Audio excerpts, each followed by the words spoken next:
Thank you to the singers. So I know most of you, but for those of you who don't know me, my name is Kamala Devi, and I'm part of the community at Ananda Assisi in Italy. And I flew in on Wednesday evening to be with you here tonight, and I will be here for the next couple of months through Swami's class. So tonight's introduction is really to share with you a little bit of what treats that you'll be able to enjoy when you come to Swami's 6-week class, 6 weeks to lasting success and happiness. And it is a real treat for me because I love these teachings so dearly. I have a personal relationship with them. So I think that's why I'm able just to share a little bit of my insights with you tonight. I definitely consider myself still very much a student of these teachings. And the more I dip into them, the more deeper and beautiful they get. So I'll just share a little bit about what the lessons are for those people who don't know. We've got quite a wide audience tonight. We've got people from Ananda who know all about the teachings, and then we've got a lot of people joining us who may be taking the 6-week class but aren't sure and would just like to know a little bit more about it. So the 6-week class series will be based on the 26 lessons that are actually called Success and Happiness Through Yoga Principles.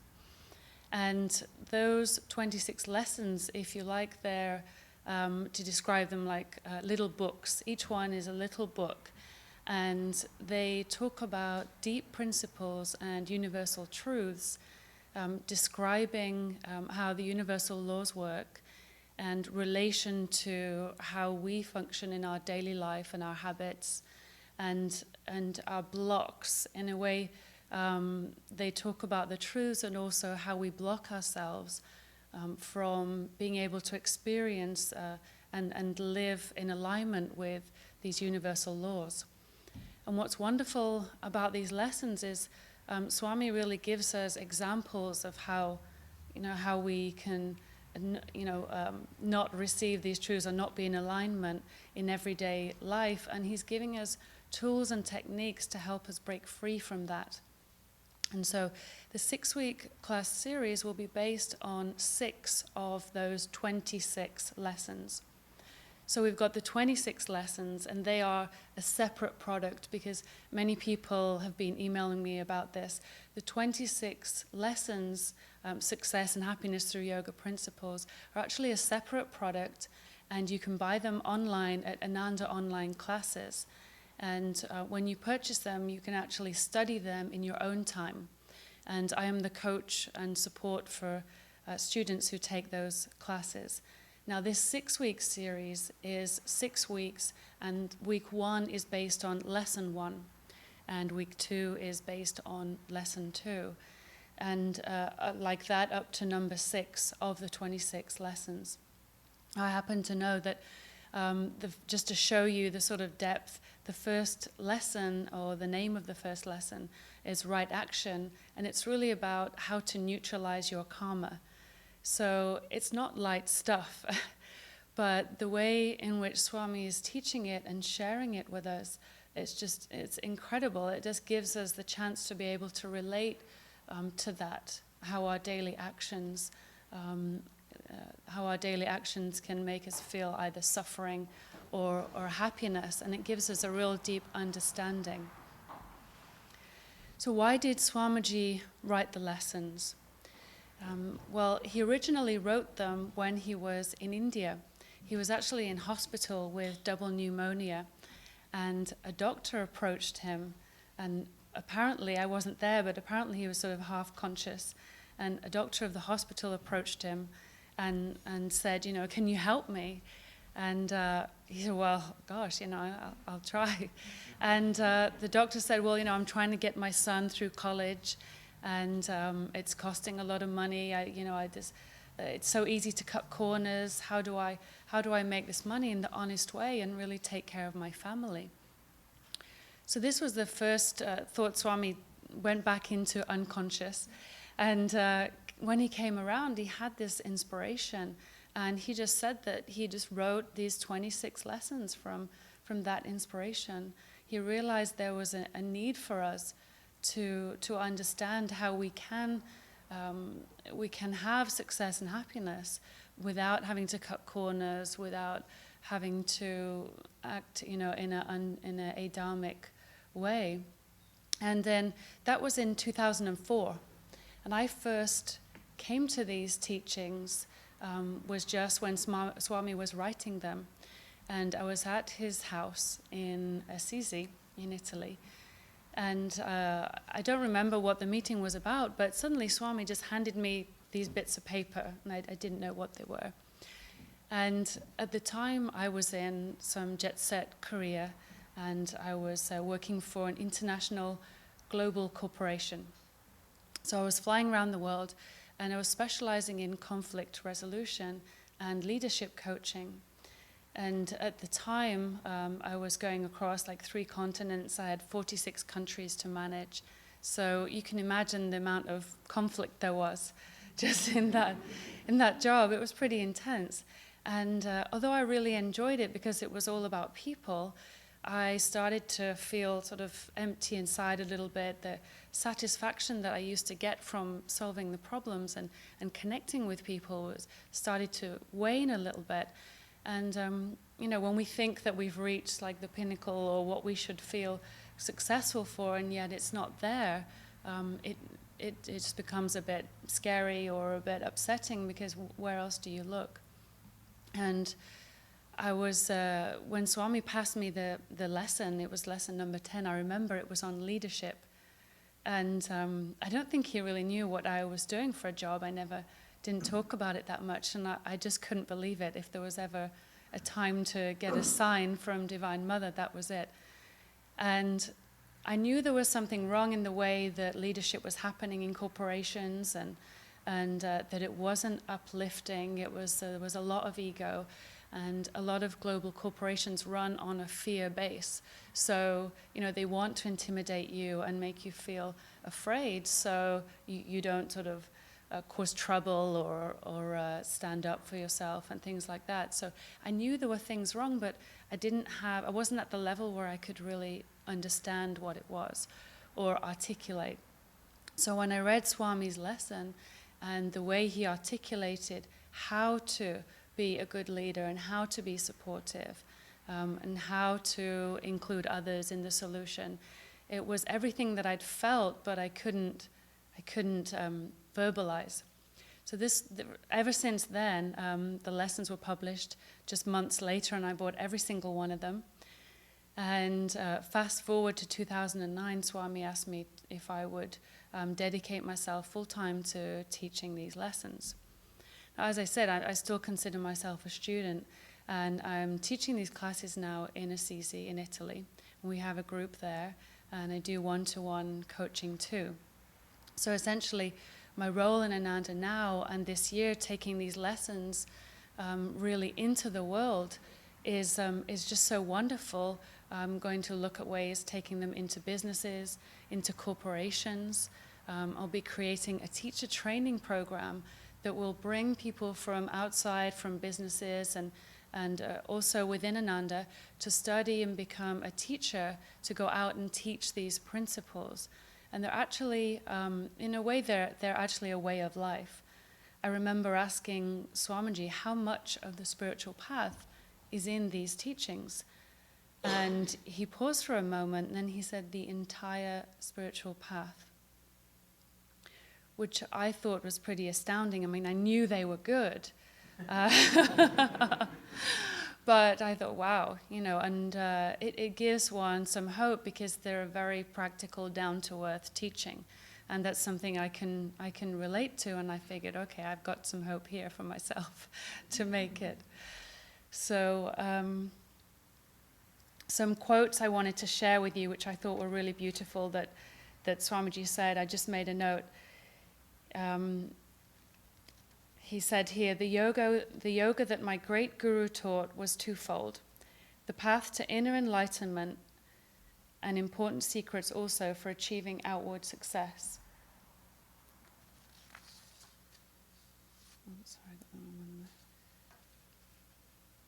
Okay, so I just got my notes mixed up.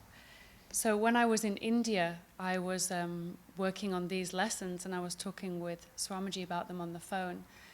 And I had this realization that, or had a thought, I didn't know it was a realization, that somehow these teachings, because they're yoga in action, that somehow this was Kriya in daily life, that we're taking the Kriya into action, and that to meditate and be inward just wasn't enough.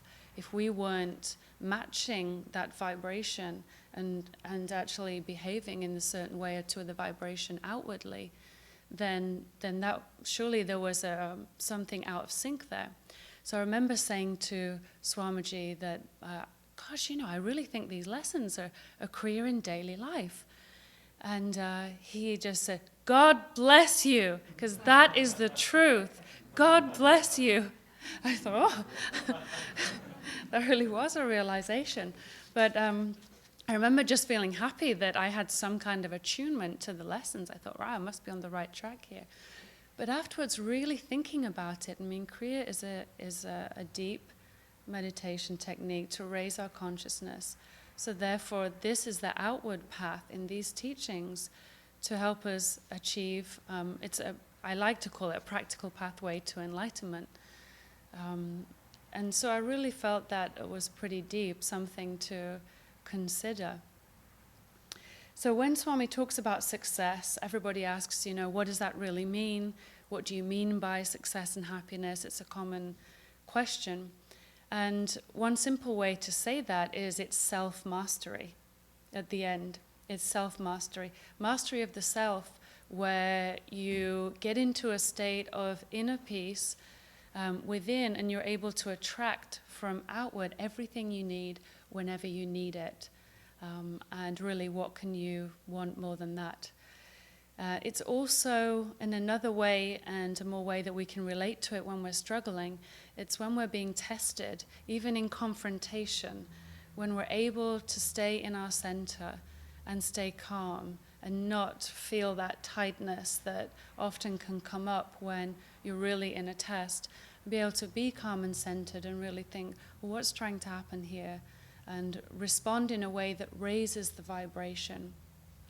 So I know for me, it's kind of made me take responsibility for my own energy and what I can contribute to any situation that comes up through the day, to try to remember what can I contribute and how can my energy and thoughts raise the vibration here and offer something positive.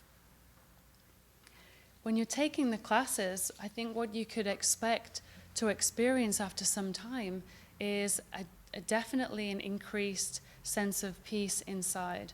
When you're practicing the tools and techniques, first of all, it's technical, just like anything, just like driving a car. But when you really start doing it, you'll notice some changes in yourself. You'll notice that you feel more caring, that you feel more loving, that you actually find love for people that you really didn't know that you could love. And possibly you've had struggles with in the past, which I think is quite a revelation, that suddenly, you really care for these people genuinely, and it's not something you have to consciously practice. And that, I feel, in turn gives you the inner peace that you want, because you don't really want to judge people and dislike people or feel this tension. And it really stops us, again, going back to the beginning, experiencing, being able to be in alignment with the universal truths. We're not really in that place if we have this tension and feeling negative thoughts and emotions. So the premise of the 6 weeks will be, the premise of the teachings is really based on the fact that our life is like a house of mirrors, and that the suffering and the happiness is really all within us. And so we get the signs and we get to raise our awareness when we look at what's happening in our life.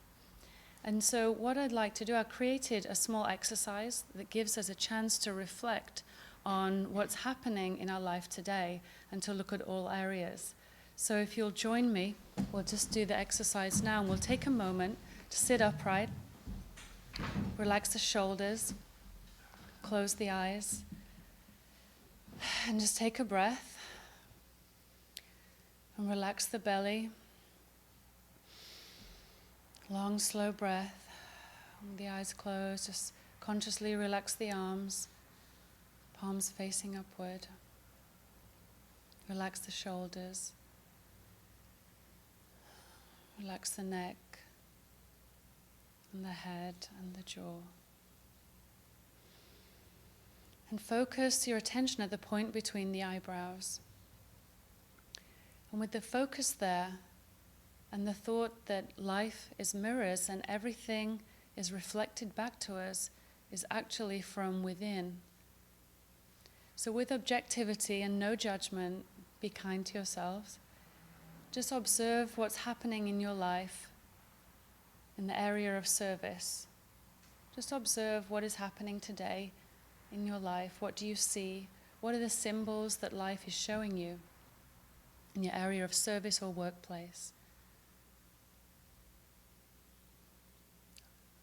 You're the observer today, no judgment. And then in the area of finances, what is reflected back to you in the area of finances today? What do you see?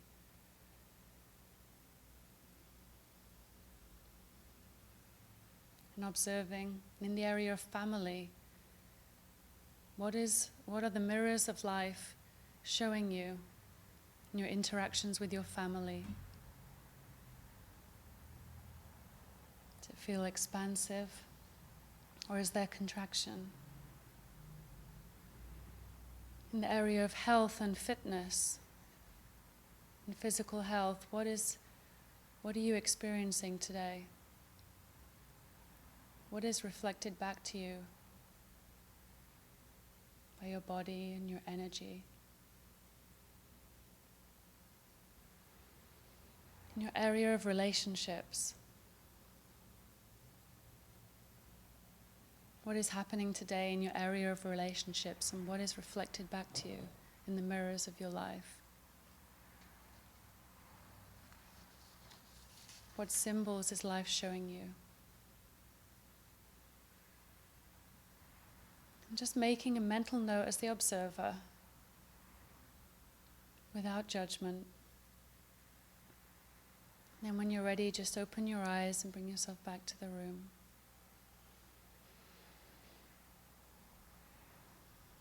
And this is a very useful exercise. We do it in all the classes that I teach right at the beginning, because what it does, it increases your awareness of, gives you a chance to take time to say, what is happening in all the areas of my life? Because these teachings are helping us find a balance in all areas and moving towards self-mastery.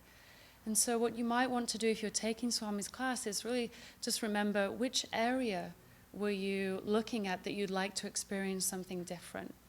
So say in the area of finances or relationships. If there was an energy there or anything reflected back to you that you'd like to change, you'd like to raise the energy, you'd like to experience more love or more friendships, or you'd like to have more in your bank account, maybe things are a little tight. So maybe you want to take that into the class series and use that area of your life to use the tools and techniques on, and just experiment with that. And then you have a focus.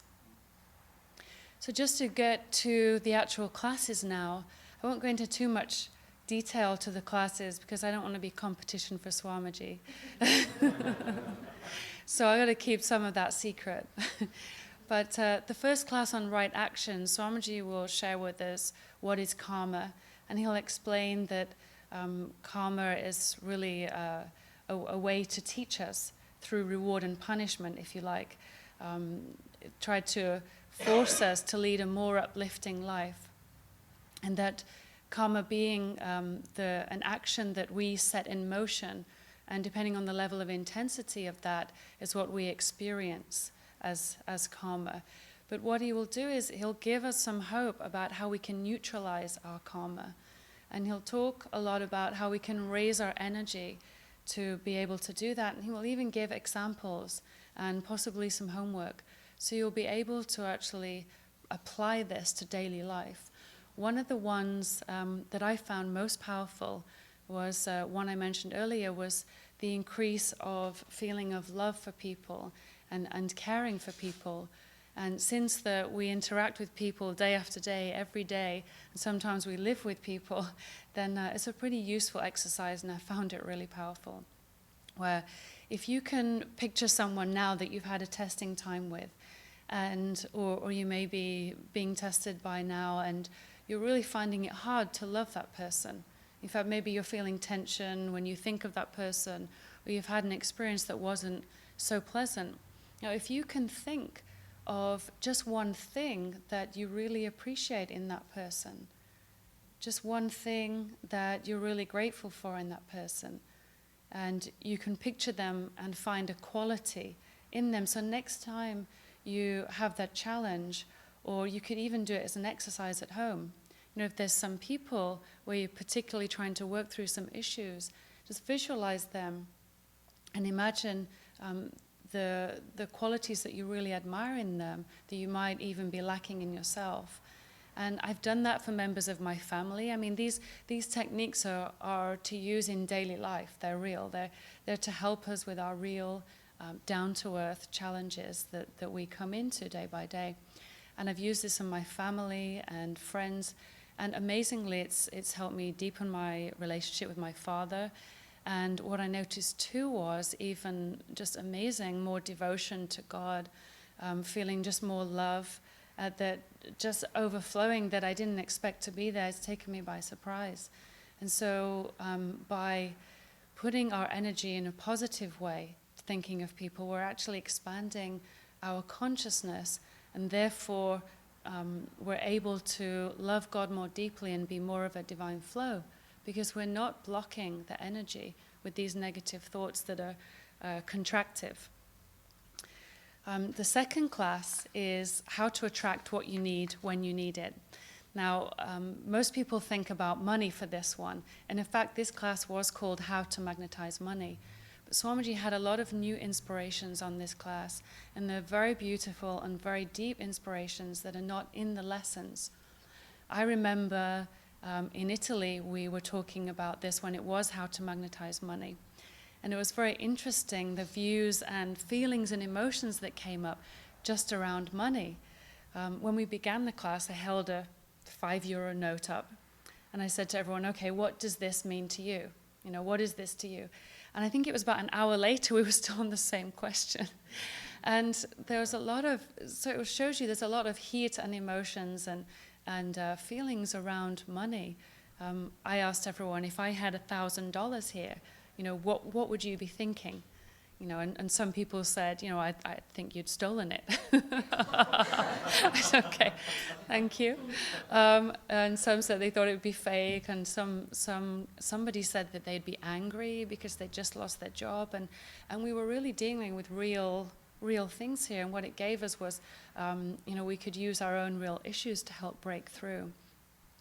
One of the things that I found was fascinating that we do that prevents us from receiving the divine abundance that Swamiji says is essentially our divine birthright. One of the things we do is we get into what we call poverty consciousness. And that doesn't just relate to money. And I became really interested in this because the lessons are about abundance, and I'm teaching that, and I really wanted to understand it. And so when I asked Swamiji, what is it really? He said that poverty consciousness is a bad karma, and if you are in poverty, then it is a result of bad karma. But the consciousness of it can apply to anywhere in your life. It's where we focus on lack instead of anything else. And what I noticed was that maybe I'm not focusing on the lack of money, but I might be focusing on the lack of seeing my family, or we could focus on the lack of friendships, or the lack of a job, or anywhere where we're focusing that we get caught up in thinking that I don't have that, but I don't have that, or you catch yourself saying, I don't have enough, or, you know, we have to scrimp and scrape, you know, there might not enough come. Anytime we do that, we're actually blocking the divine flow through us. And in a way, we're also showing that we're not having faith at that moment. We're really in a doubting mode. that we don't have faith that Divine Mother's actually going to give us everything we need whenever we need it. So Swami will bring some wonderful techniques that we can use on specific things that we want to attract in our lives. And these are really wonderful affirmations and a great visualization that we can use.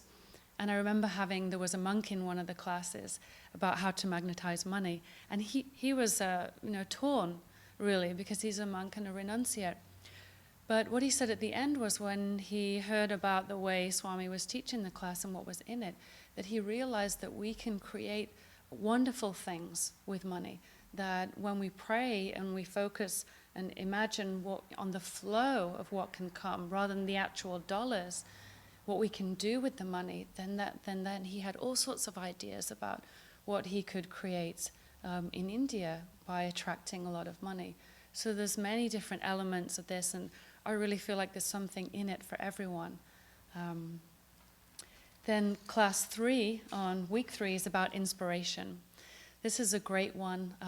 It's where we'll talk about standing on your own 2 feet, thinking for yourself, really getting into living a courageous life. Swami talks about how we should step up and really move into the life that we feel drawn to. When challenges come, we know that they're for us, but yet sometimes we can shy away from them. So here Swami talks about using divine inspiration and really going for it and sharing that inspiration and striding through life. And some of the blocks in that we're probably all familiar with, but we don't want to feel stupid. We don't want people to think we're not smart or we're going to fail, or we don't want to be embarrassed in front of people. Another block is really thinking that that I need to be like you, because then you will like me and then I'll be okay. And then if I carry on being like you, then I will never live the life that I came here to live. Then I'll never learn what I was supposed to learn. And one of the things in this, I don't know if I wrote it down, but this is a great one. Swamiji says, "There's nothing so ultimately dissatisfying as the lackluster quality of mediocrity." And I love that, because it really just makes me want to live in full color and stride through life. So Swami will talk about that in week 3. And in week 4, Swami will talk about the right attitude and the importance of right attitude. And one of the interesting things about this is Swami says right attitude is even more important than karma, which kind of, it was hard for me to get my head around. But what he was saying is that good karma can run out at some point. It's not guaranteed. But right attitude essentially means that by the sheer power of your own will, you can be happy, and that you can decide that, and that you can raise your energy, and you're in charge of the vibration and the inspiration that you bring to any situation in your life. So I really love that. And he actually said that through right attitude, you can attract success. It's not through success that you have the right attitude. So he flips it around, and I find this pretty inspiring, because again, it puts the power back to you. And then you're the one who can take ownership, and you're the one who can consciously decide to be happy. And in week 5, Swami will talk about what it is to be practical. This one is similar to inspiration too, and I love this, because he's saying nothing new or better is ever accomplished by following the well-trodden path. And if you can afford to take a chance, do it.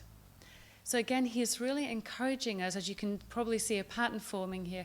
Swami's encouraging us to really step into the shoes that we came into this life to live, to really step up to the challenge that you think is completely impossible for you to do, but to have the courage to step forward and do it. And in the last week, Swami talks about first things first. So here he defines peace as, I'd like to say, peace is not the kind that comes from avoiding all difficulties. I guess we call that the path of least resistance. And I think my dad used to say that in being married to my mum. He said it was just the easiest way. But, but he said, peace cannot come from shirking one's duties, which is what the avoidance of conflict often entails. Peace must be won over by your own inner victories. And so again, he's not saying peace is being quiet or meager or keeping the peace or not standing up. He's saying really win the victories over yourself and stand up for what's right. One of the wonderful things about the last class, Swami talks about truth and how important it is that we mean what we say and we say what we mean. And so that we're really clean and clear and we're not running another agenda, and that when we commit to doing something, that we do it. And that even if you've said to a friend, I'll come over on Thursday, and then it becomes inconvenient, that it's good to just do that as a practice. And then as you go on doing that, you increase your magnetism, and therefore you're going to attract more success by increasing your magnetism, just by speaking your word and following your word. And I remember in my own experience, this was really true. Getting into some intense situations sometimes when I would look after the clients, I would run board meetings. And I remember that sometimes the teams had failed and they hadn't done something that they were supposed to meet the service levels of for the corporate client. And at the board meetings, I always took the premise that it was better to be transparent about the issues that had come up. And you'd be open and honest, and you'd simply say, these are the issues that we had. We didn't meet the targets for this reason. I had, Jean in Paris working on it, and now we've changed the process, and so this is what we've done so that we don't make the mistakes in the future. And one time, after about a year of working with this client, we actually had an issue where we didn't bill them correctly by about £125,000. And that was our mistake. And so I was a little concerned, but I had to raise it to the client to let him know.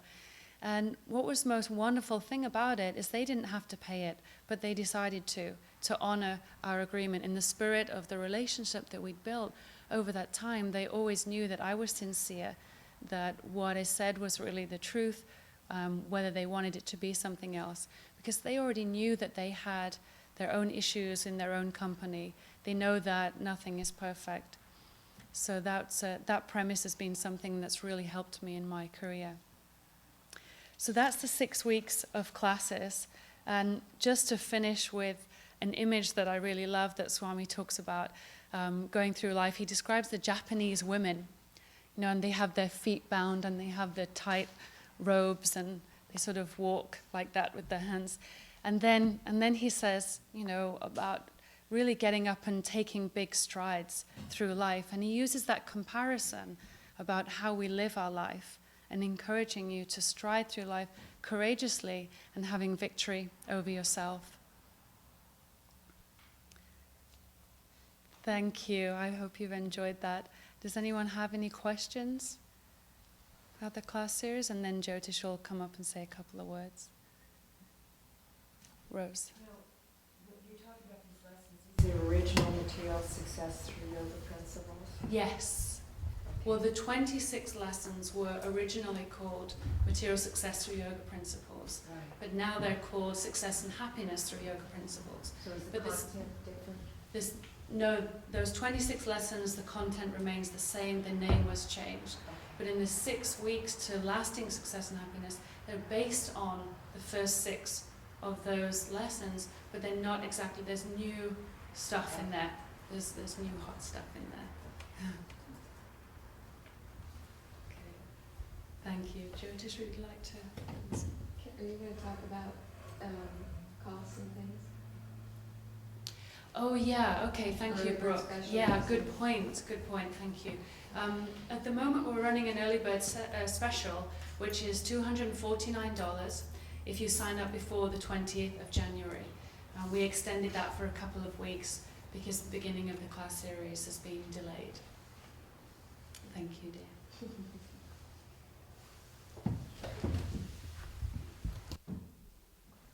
Thank you, Kamala Devi. That was a very clear and magnetic presentation.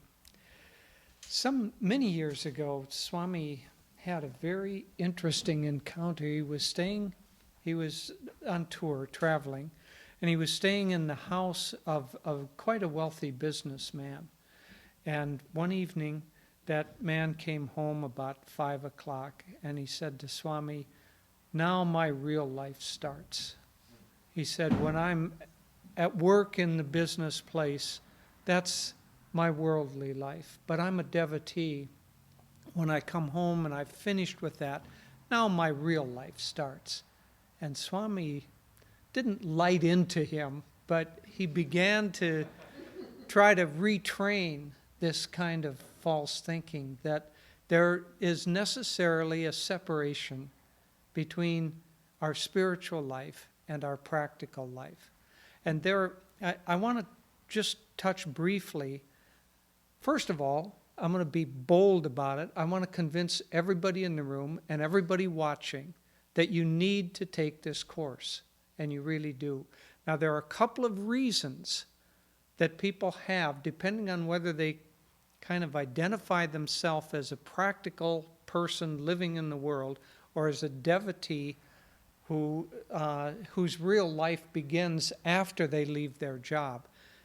Those two different kind of self-images create two reasons why I shouldn't necessarily need to take this course. Let me start with the worldly person. What is the objection to the worldly person taking a course about spiritual principles? That they don't work. That's kind of nice principles, but a little airy-fairy, let's admit it. You got to get in there, you got to grub it out, you've got to fight it out, you got to get in the competition, you get that airy-fairy stuff going, and the competition's going to roll over you. Isn't it true? I mean, we all know that that's one way of thinking about it. Well, the answer to that is that these principles are incredibly powerful. And not just for spiritual success. They're incredibly powerful for worldly success too. Part of the reason for that is that some of these things that are simple sounding begin to align you with universal forces, and those universal forces lead not only to spiritual success, but also to success in your job, in your relationships, in your practical life. And so that sense of the ability to focus your consciousness, focus your mind, and put your will out, but if you can align that with universal principles. So I'll give an example of that. A person who wants to succeed and make money, let's say an entrepreneur who wants to make money in their business. Pick some entrepreneurial thing that maybe everybody knows about. You're selling vitamins, and it's one of these pyramid things. I have to break. There was a wonderful story about, there was a meeting about, it isn't just pyramid, multi-level marketing, that's the term. Multi-level marketing. And one of our members was there, and the person was talking about the up levels and the down levels and what percentage you made on the sales here and the sales there and all of this. And kind of at the end of it all, our friend raised her hand and said, "I just have one question. Who actually sells the soap?" And so there's this, there's this sense in the marketplace that you need all these business principles, and those business principles are different from spiritual principles, and that the spiritual principles can't really apply to that. But Kamala Devi gave a perfect example. She just made 125,000 pounds, not because she applied business principles. I'm going to bring my lawyer in here, and we're going to get him to come down on you so hard that you won't even know how to breathe after he's done. She set it up by being honest, by being forthright, by being open, and the client, not needing to, volunteered to pay an extra $125,000. Now that's success by spiritual principles in the world. And these other principles that Swami is giving, they really work on a practical level. Not just because of, I don't know, of kind of, it's nice relationships with other people and therefore that's okay. They think you're a nice guy and they actually suspend their business practices for a little while and reward you. No, it's much, much deeper than that. These principles work because they're tied into universal energies.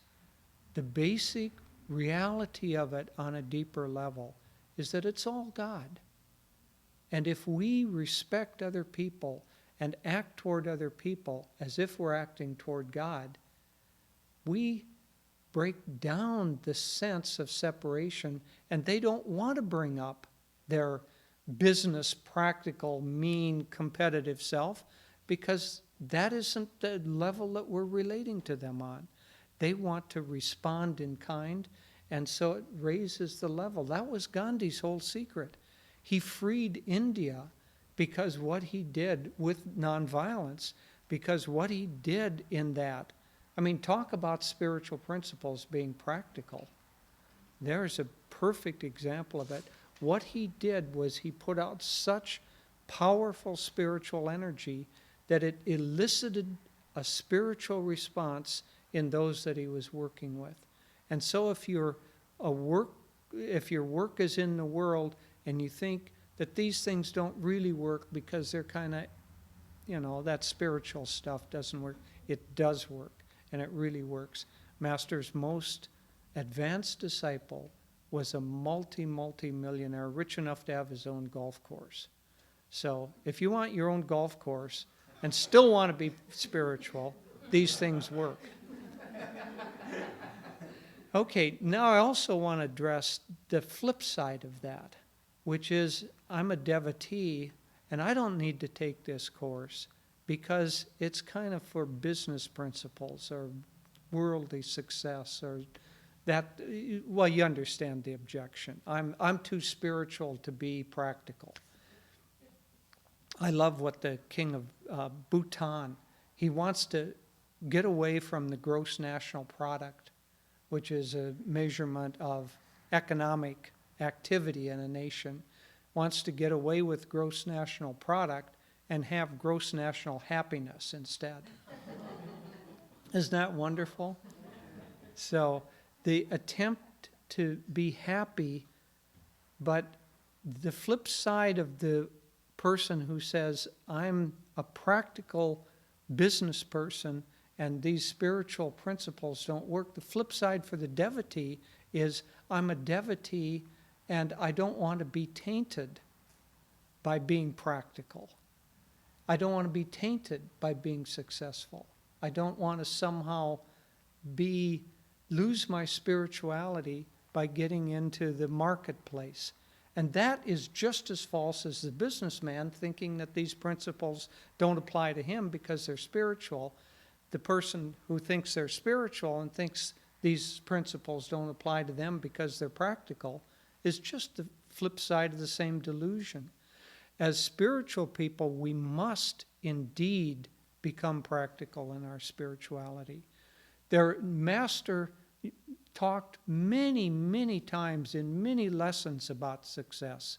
If we can't succeed in what we're doing in what's right in front of us, how in the world are we going to succeed in the most difficult thing of all, which is self-realization or enlightenment? So in order to move toward enlightenment, we have to learn to succeed in that which is right in front of us.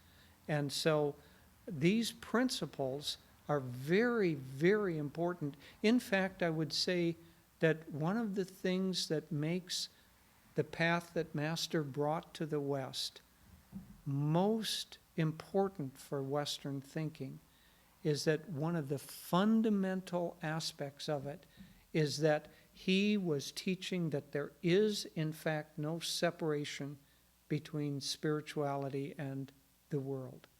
That we need to find God in the world.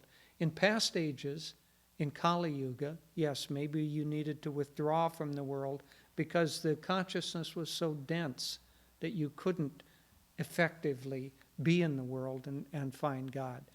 But that's no longer true in the age that we live in now.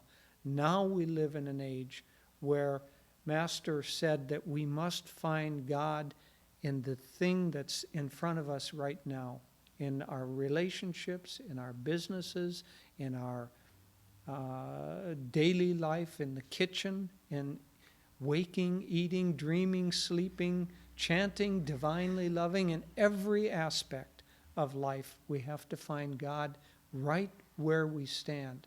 And so for the devotee, it's important to see that that the practical application of these principles is in fact the pathway to deeper consciousness.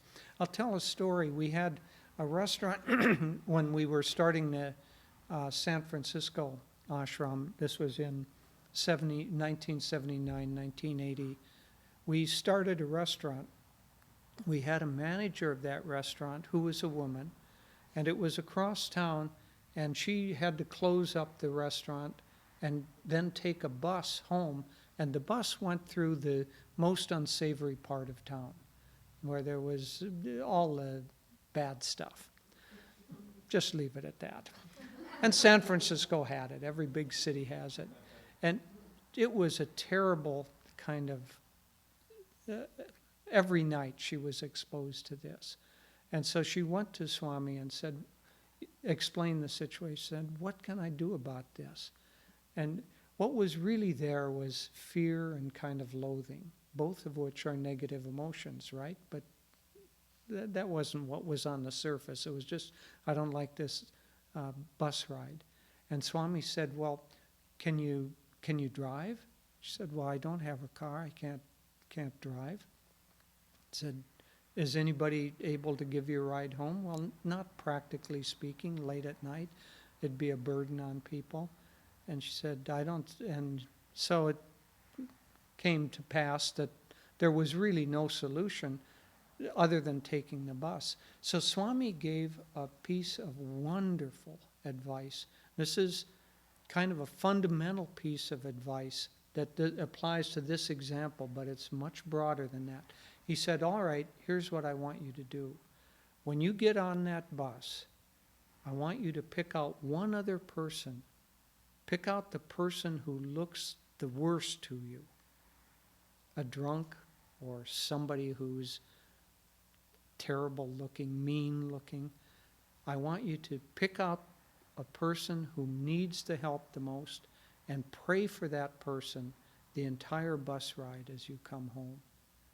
And she went back to Swami about 2 weeks later and she said, Swami, the bus ride has become my favorite time of the week. Now, isn't that a real lesson for us? That which we don't like, be it material success or business or having to work in the world or whatever it is, that which we push away, if we can find a way specifically to spiritualize that, that becomes the most beautiful part of our whole existence. So, having said all of that, whether you're coming from the world of business and want to learn some of the spiritual principles, they do work. They're powerful and they will help you to achieve the success you're after.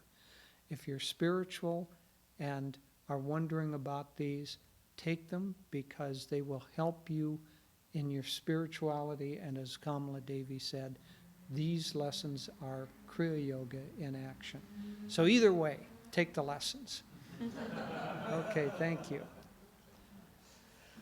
So, do you have any questions? This is exciting. It is very exciting. And I just thought of one more point. Swami has not taught a class series like this probably since the 1980s. So it's been like 30 years since he's given a whole class series. And as Kamala Devi said, he's been working on rewriting those lessons. Rose, the 6 lessons that are going to be presented, he's completely rewritten or added new material. And so it's quite different, and it's a unique opportunity with this. So, Lori. What are the dates of the class? The dates of the class. Starting on the 1st of February, running for 6 weeks, every Tuesday at 7:30 p.m. 7:30, February 1st, 6 weeks. 6 weeks. Every every Tuesday. How long does the class last? 7:30 till roughly 9. I think Swami is thinking to talk on the subject for about an hour and then answer questions. So the other aspect is it's a real opportunity to ask and have your questions answered. And for those, many people, in fact, more people will most probably take it on the internet because it'll be broadcast live. And your questions too will have a way of getting them to Swami during the class. Okay? And what's the best way for people to sign up? Best way for people to sign up. AnandaLA.org. So the registration is on there, and early birds till the 20th of January. AnandaLA.org. It's listed on the homepage, they can click directly to it. You can register online. Okay. So Lord's thank- prompting us to be practical. Thank you, Lord. Want to thank everybody for joining us. It was a joy, and everybody online, thank you for joining us. Enjoy to spend this time talking about the lessons, and look forward to seeing you. Thank Thank you. you. Yeah.